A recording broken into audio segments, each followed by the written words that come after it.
Hi guys, and welcome to this Model Engineers workshop. Today in the workshop, you've got carports, airports, seaports, and by the time I've finished this, I think I'm going to need a glass of port.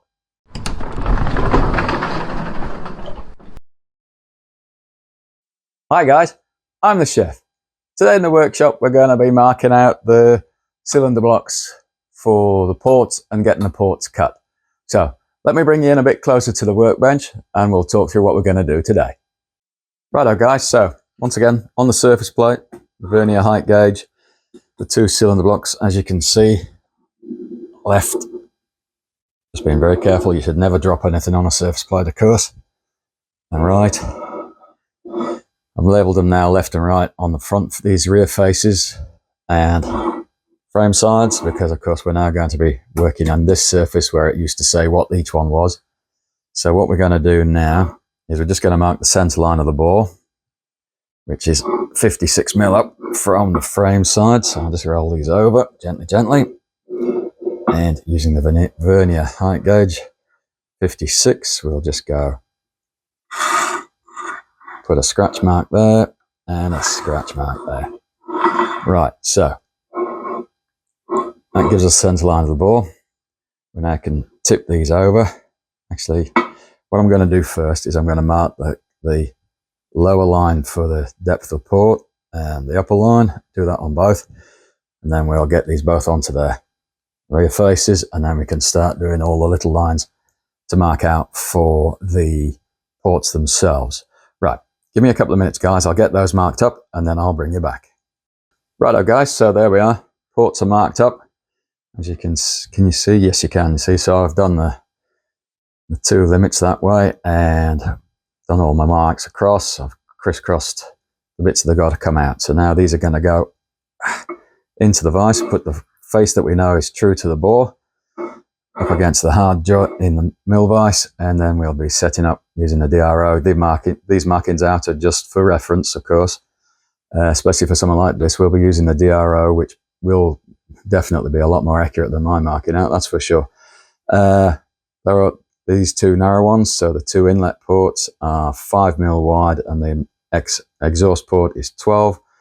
Everything on the drawings is marked with a radius in the ends of a typical radius of 2.5mm, which is a 5mm cutter in the end. So there we go, I've got a couple of 5mm milling cutters just in case. Hopefully not, hopefully I don't need two, one should be enough. And the inlet ports need to go down 11mm, and the exhaust port needs to go down 14. Now these mills only have 13mm of flute on them, so I'm looking for a deeper mill as we speak almost, and so we'll be able to then go all the full depth. Now of course I'm not just going to go straight in with a milling cutter, I'm going to drill out most of these with a 4.2, do the same on that and the same on this one, same over here, but you know, I'll do this port first, get it done, finished. Then I'll go on to this one, down to the depth, done, finished. This one down, done, finished. And then we'll move on to this. So of course this one is, as it is would be in the vise, I've got to turn that one around. And we do the same on this one. Right, so give me a couple of minutes guys, I'll get this one set up into the lathe. Usual 0, on the corner of the vise being this corner, and then we can DRO it and start pecking away. When we start to get to the milling cutters, of course, yep, I'll also be using the table stops we made a few weeks ago, a couple of videos I think it was. Video 49, this is going to be 52. So 3 videos ago, the milling stops, the stops that we made for the milling table, so that we can, with the power feed turned off and the milling cutter in place, we can just literally move the table, clunk, clunk, clunk, clunk, and we know we're going to be the same every time.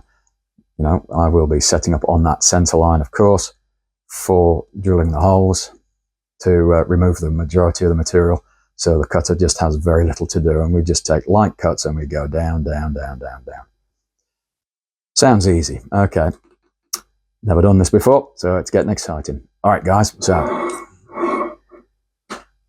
that's how they'll look when I'm looking from the cab. Cab this way, front that way, right, left. That's how you work it out. It's always in the direction of travel. that's the way we're going to be going, moving forward. So let's get this one in the vise and move forward. Right, guys, just a quick little extra clip here now. I was just putting this one in the mill vise and went to double check the drawings. I'm glad I did. I've re-blued these and remarked them up, both of them, because I mistakenly put a line here, a scratch mark through the blue at 56mm, which is the center line of the bore through the block. The ports are actually around a center line of 62. Hence you can see just the tail end of that little old line there. That was where this line, that line is now that line is under there somewhere. And this one has also moved. So the whole lot on this cylinder moved 6mm that way, and on this one, 6mm that way. There's a lucky catch. That could have been a momentous stuff up, if nothing else. I'm sure there would have been a way around it, but I'm glad I caught it. So if you're ever anybody ever building a Wombat locomotive, then just be aware that the ports are not on the center line of the bore. They're not directly above. They're just slightly offset to the outside. As you can see there, that's the frame sides, to the outside of the locomotive itself. 6mm, 56 to 62. Right, this one goes back in the vise now, and we'll get these ports put in. All right, guys, back in a tick. Righto, guys, so just a little bit of handheld here. Sorry about this. I know it upsets a few people, makes people feel seasick apparently. Right, quick update, quick catch up. Here we go. So 00 has been set on the vise, which means that translates to 00 upon the block, which then means I can then use the DRO for all the ports. I'm going to set the table stops we made a few videos ago, video 49 off the top of my head. This one is, as you can see, is loose. Oops, I'm drifting. See, that one's loose. I did have a brass shim. There we go. I'm going to use a little bit of brass shim underneath the bolts, just so that they got something to bite into and spread the load. And they're not going to be steel on steel, they're going to be steel on brass. I've already set this one now, that's locked down. At this end of the first slot, I'm going to traverse the table that way to put the tool at that end of the slot and get this one tightened down. I've already turned there we go, the power to the power feed is off. That's not going to do anything, so it's all going to be handwork now for these couple of bits. And now, before I get that one, this second table stop locked down. When I did make those table stops, I had a couple of comments from people saying, "Oh, this is a T-slot at the front." Just use that. You can put a T-nut in it, slide it in, you'll be fine. Use that because it's not going to clamp enough. All sorts of useful comments, but of course they missed the point. If I can get you in a little closer, he says, not easy. There we go. And getting it to focus. There we go. That's not a T-slot, is it? Yeah, just here. That's not a T-slot. It's actually, can I get you in any closer? I've got this camera on a handle, which is not useful to me, I think. It's actually like a dovetail, like a woodworking joint. So there is no nut I can put in that. There is no twist nut I can put in it. These bolt into a little block in there, which has got a grub screw stopping it going too far one way. It's got a grub screw in it, locking it in place. It must be the best push fit of all time. You can see there the little blue mark I made, so I'll be able to put it back in the same place, because my thought, of course, was I'd be able to manufacture some dummy or useful small dovetail nuts to the same size and then use them to slide up and down and tighten up like most ordinary people would. Those locking nuts that are in that slot there do not move. I hammered on them. They do not move. Right, so you don't really need to see me sliding this around. All I'm going to do is move the table along so that, as you can see, this stop is touching that, which is then part of the saddle. For some reason it's there. I don't know what it does. I think it just stops the table itself sliding off. So you can see that will slide wherever I need it to be. Once I get the mill table into the right place, I'll then use my little spanners, lock it down, and then we can start drilling holes and getting this first port cut. Right, I'll bring you back when I've locked this into place and I'm ready to start doing the first hole. All right, back in a tick, guys. Right, guys, so I've got the table stop set. This is all set. I've done the two end limits with the table stops, of course. This is a center drill. I'm going to go in with a 4.2 millimeter drill. So you can see I put a little bit of tape on. When that touches, I'm literally at about just over 10, but under 10 and a half. We need to go down 11 with the end mill. That's my 5mm end mill. So we're going to do 5 center drills, spacing them out by 5mm. Because of course that will give you 25, and then the 5mm from the cutter itself, because 2.5 each end from the center of the mill or the drill will give me the 30 width for the slot. And then so the 5mm will then just be a clean up cut, really. There will be little lands in between each hole that we drill, but they will all be smoothed out, and I'll just take it slowly. I've never done this before. I'll be shifting the chips as I go along with my trusty chip brush. So 5 center drills, change the drill, come back, give them a 5, 4.2s, take the whole drill chuck out, put the collet holder in with the 5mm end mill, touch off, and set the knee on the mill, and then just slowly bring the knee up. I don't know, 0.2, 0.3, 0.4 of a mil. It's not doing a lot of work with every cut until we get down to 11mm.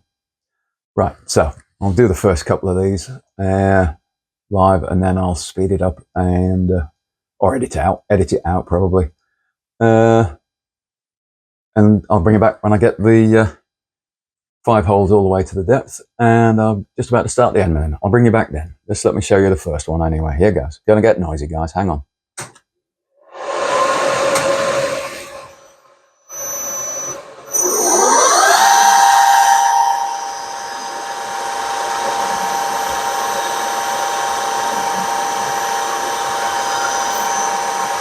That's looking good.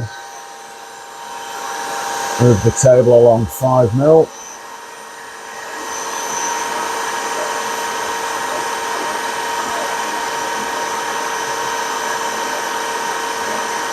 I'm just watching the DRO at the moment, guys. Hang on. There we go. Let's have a clean up so you can see what's going on.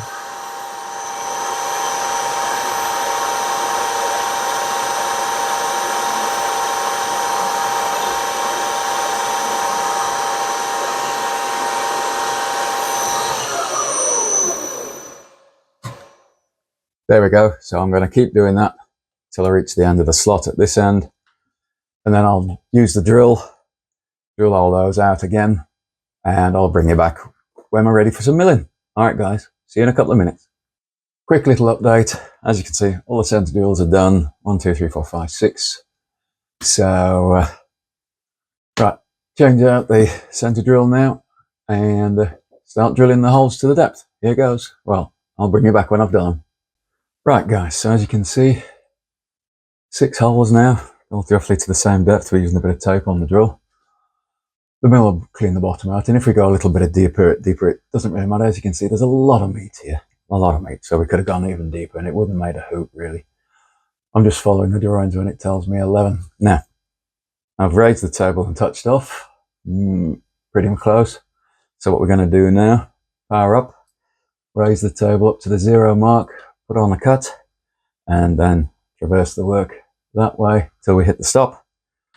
And then we can bring the table up a little bit more, traverse back, down. It's just going to be this backwards and forwards until we hit 11. All right, guys, so I'll do the first couple with you, and I'll bring you back when I get to the bottom. All right, guys, here goes. Noisy as always.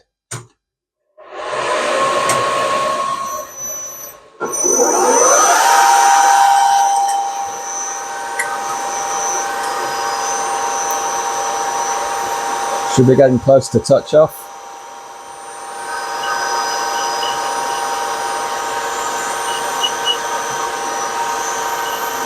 Yep, that's touch off. So I was pretty close. Let's put on a very light cut. See how we go. This is 0.2 of a millimeter.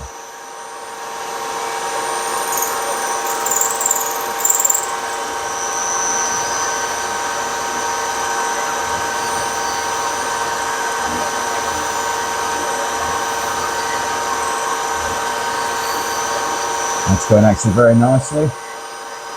Getting close to the stop, so I'm slowing it down, feeding by hand, of course.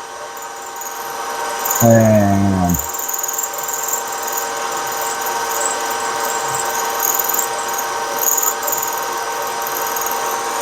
that's where we need to be. All right, let's go again. Down a bit. And let's go back.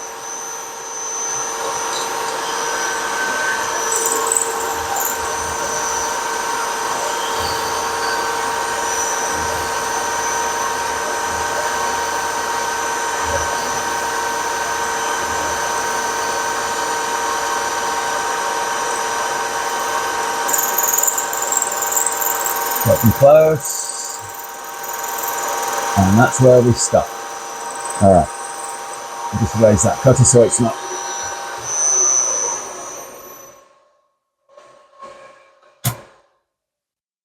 So I just raised the cutter so it wasn't going to be sliding and squeaking on the lovely finish on the arm while I'm talking to you. Right, so I'm just going to keep going, and I'll bring you back. All right, see you in a bit, guys. Going to take me a little while because I'm a little bit sweaty this bit, I think. Don't really want to go screwing anything up just now. All right, back in a bit, guys. Back in a bit. Okay, guys, a little bit more handheld. Sorry about this, but I thought you might like to see. First slot's done, down to 11 mil. As you can see, there's the bottom. A couple of the drills holes went a little deep. That's not going to make any difference to this at all. As I say, you've got plenty of meat here. I will just try to be a little bit more careful, although it doesn't make a hoot for the net. We've now got the exhaust. Where's my finger? There's my finger. We've got the exhaust port to put in, and then the next inlet port. So, one slot down. It's got a nice sharp edge on it, which I will be trying to keep. Of course, this surface eventually will get rubbed up and down on some very fine wet and dry to get all the machining marks off it, get it nice and smooth and flat. Again, I'll be doing that on the surface plate with some oil, and we will just literally flat hone those down to a perfect or a better surface than it is after machining. Right, guys, so well, I've lost my finger again. There it is. It's not easy pointing and looking at the screen in a camera. Exhaust port to go, again using the DRO, and then the next, that's it, Parkers, thank you, the next inlet port. All right, guys, bring you back in a tick. Okay, guys, so another quick little update. So, of course, the first inlet port is done now. As you can see, I'm working on the exhaust port. So I've done the two outsides. There's a little land here in the middle. The only important thing about that is that it's gone, it's not there, just to allow enough room for the steam to exit the cylinders. So I'm now going to just whittle that away, and then I will clean up the two ends as a last process. I'm basically going to start in the middle and just take that out backwards and forwards, and go down till I hit my 13 mil, which these two slots are at now. Get a nice even bottom. And square off the ends, just using the end mill, just work my way on that number and just clean it all the way down. Right, so when I get that one done, I'll bring you back. See you in a bit, guys. Okay, guys, so a little bit of handheld footage again, just showing you. So that's the exhaust port in now, looking good. As you can see, I did better on this one. No little dimples in the bottom from any of the drills, so everything's cutting nicely. The edges here, oh sorry, that's my grotty finger, you don't need to see that. The edges here are nice and crisp. Corners are all looking good. And so now we've just got this one left to go. This is the second inlet port. Right, I'll bring you back when I get that one to the same stage as this one. All right, guys, back in a tick. Okay, guys, there's the second inlet port in. You can see, there we go, look down the holes. The only one that was slightly off was the first one there. Went a bit too deep on a couple of the drills there, but that's fine. That's not going to make any difference. The bottoms of those, you can actually see that, if I get this in the right place, yeah, you can actually see that, where's my finger? There it is. You can actually see that this one and that one are actually not as deep as this one, because these two, the two inlets are 11 mil deep, and the middle exhaust one is 13.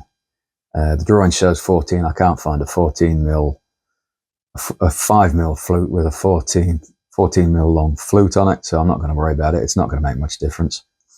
A look at the drawings show that the drill that will come through from this side will, yeah, that side will break into at least the bottom half of that hole. We'll just have to take the drill a little bit careful. It's a big chunky drill, so it shouldn't really wander.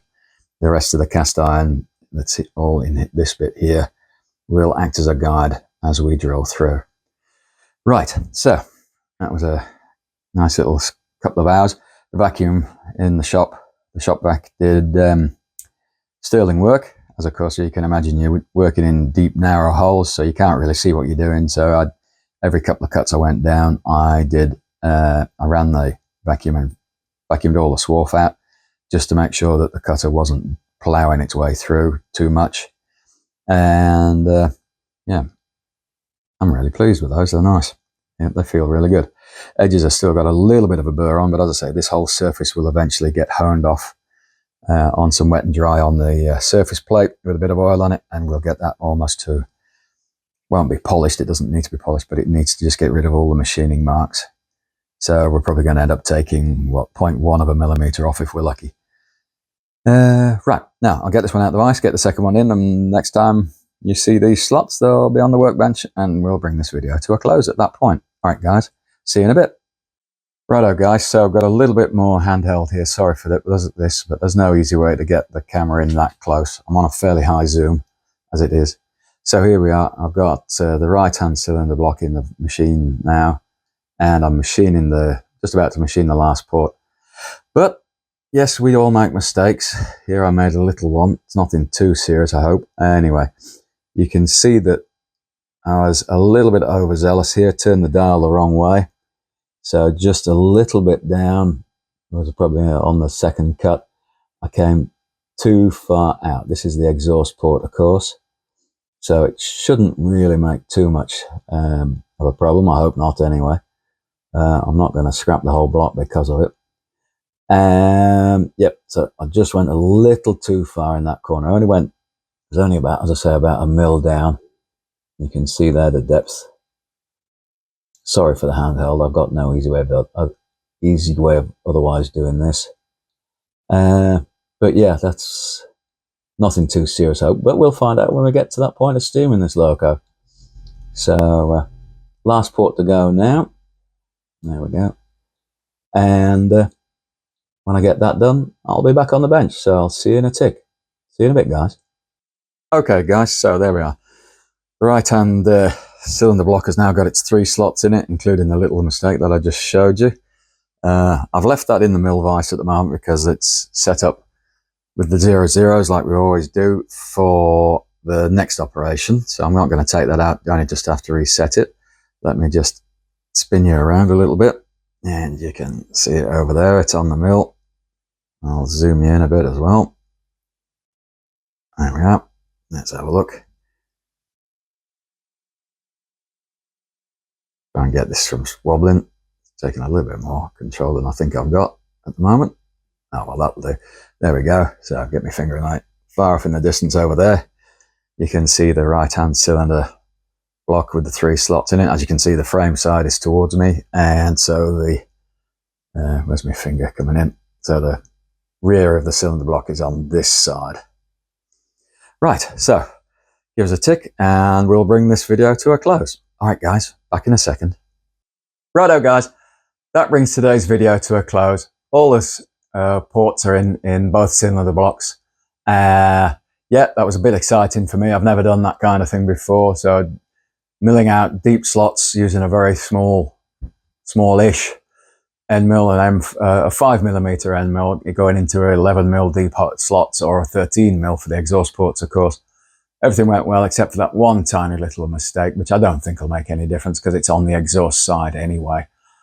Right, so yep, moving on. There's still a lot to do on these cylinder blocks, and the next stage will probably be putting the holes in for the valve chests and mounting the cylinder blocks onto the frames themselves, which are at this moment just behind the camera. I'm just looking at them. So yep, that will be a very exciting stage if we can get to that, even if we just temporarily bolt the cylinder blocks onto the frame so we can have a look. All right, guys, so I'll bring this video to close, sound like I normally do. If you can find it in your heart and soul to give me a like and a subscribe, and if you're a watcher, hit that bell and get notifications, be a subscriber, all the usual things. If you're watching this, give me a like. It's the likes that actually really, really count the most. because they put this video then in front of other like-minded people. All right, guys, that's it for today. This is the chef saying, see you later.